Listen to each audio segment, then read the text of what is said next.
What's the difference between being intoxicated and incapacitated, and why does this matter for consent? So, to me, as a drug scientist, this is one of the most important questions out there. And that's because this can influence so many different types of decisions. So, we're talking about like legal actions, we're talking about like healthcare decisions. Now, I'm also a Title IX investigator at the university that I work at, and this question gets brought up all the time. So, when we have our yearly trainings, this is one of the case studies that we do. Typically, something revolves around people who are using drugs and then having sex. And that's because this topic is incredibly complex. So in like a perfect legal world, what you would see is that nobody would take drugs before having sex. And now this is not gonna happen. Like we know this is not gonna happen. Now we also see that people say that they're taking drugs like alcohol or weed because it is kind of making them less inhibited, which then promotes things like their sex drive. Now, these drugs also adversely have like the opposite effect on a lot of people's sex drives. So things like whiskey, but people still take them anyways. Now, here's the thing. Drugs can impair your ability to give consent. So the entire premise of consent is that you have to be kind of like clear-headed. But here's the thing. Drugs cause impairment. They can impair your decision-making. They can impair your memory. They can make you more relaxed. They can make you more energized. All of those can change your ability to give consent. Now, this does not mean that you cannot give consent if you have consumed any sort of drug. So if you've had alcohol, for example, you can still give consent. And that is where this definition of intoxication versus incapacitation actually comes in. So Purdue basically says that if somebody is able to give the who, what, where, why, and how of the sexual encounter, they are able to give consent. And when is not in there, but I feel like it should be in there too. If you don't know what year we're in, you probably can't give consent. So even if the decision to have sex was not something that they would commonly do while they were sober, but they did it while they were intoxicated, they can still give consent. But again, intoxication is very different from incapacitation. So incapacitation is when somebody's unable to kind of like understand or control their own behaviors, and they might actually physically be unable to give consent. They're no longer just intoxicated, they are past the ability to appropriately make decisions.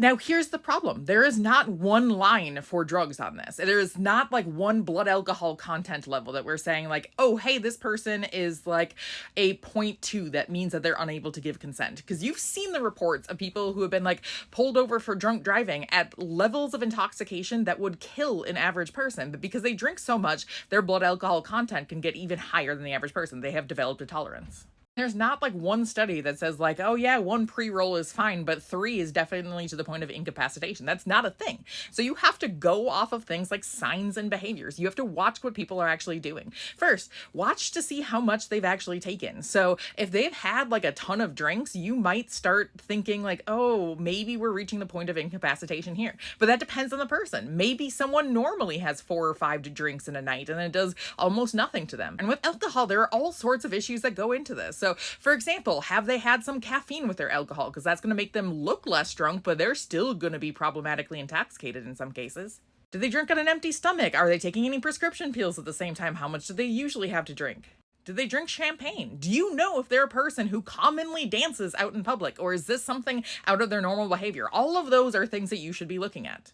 These are literally questions that we talk to witnesses about in these types of Title IX cases. Like, do you know how much they had to drink? Do you know that if this is outside their normal range of behaviors? Did they do anything to suggest that they were incapacitated? Like have memory lapses, not know where they are, start falling asleep? They slur their speech? Do they fall downstairs? Do they throw up at some point? All of those are suggestions that that person should not be giving consent. And with alcohol, this is like problematically a sliding scale. So you have intoxication over here and incapacitation over here, but like where do you stop being able to give consent? What is this point in the line? And then there's also your side of things too. So even if you're drinking, you still need to make sure that the other person gives consent, and you still have to make sure that you're able to give consent too. And here's the thing, even intoxication does seem to play a role in some of these legal court cases in ways that are incredibly problematic. So we see that prosecutors and police are less likely to move forward with things like sexual assault cases if the reporting party was intoxicated at that time. Jury members are more likely to think negatively about people if they were drinking when they were assaulted. And this leads to lower conviction rates too. So unfortunately, our stigmas against things like drug use actually play out in the courtroom in very problematic ways for victims. And as I mentioned, this is not just in the legal system. So what happens if you take a drug and then have to go to the hospital? At the hospital, you have to consent to whatever treatments they're going to give you. But if you're incredibly drunk, does that mean that you can't consent? And then there's the problem of nobody wanting to say that they're on drugs or have drank a lot in healthcare settings, even though it's incredibly dangerous not to. But that's because some of our restricting rules suggest that you should not.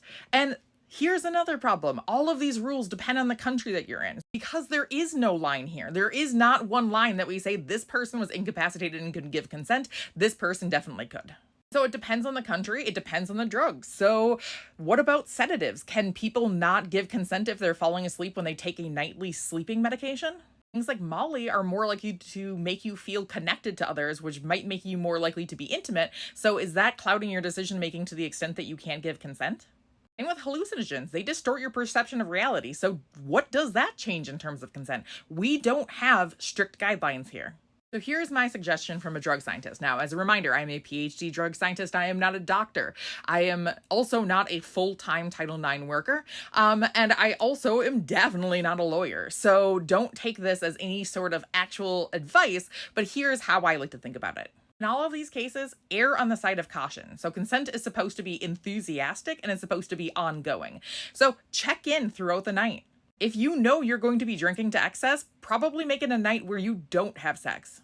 If you're taking a high dose of pretty much anything, that can impair things like your judgment. And so even if it doesn't reach like the point of incapacitation, that does not mean that you might not make decisions that you later would have not been happy with. And if you know that this night is going to head in a specific direction with somebody else, look at their behaviors. So watch for things like memory lapses, ask them questions, see if any behaviors are out of the ordinary for them. Check in consistently, and if there's any question about it, don't. And like talk about these things openly with friends and significant others so everyone is on the same page out there. When it comes to things like drugs, it's easy to have your decision making be impaired, so just err on the side of not having to make that decision in the first place.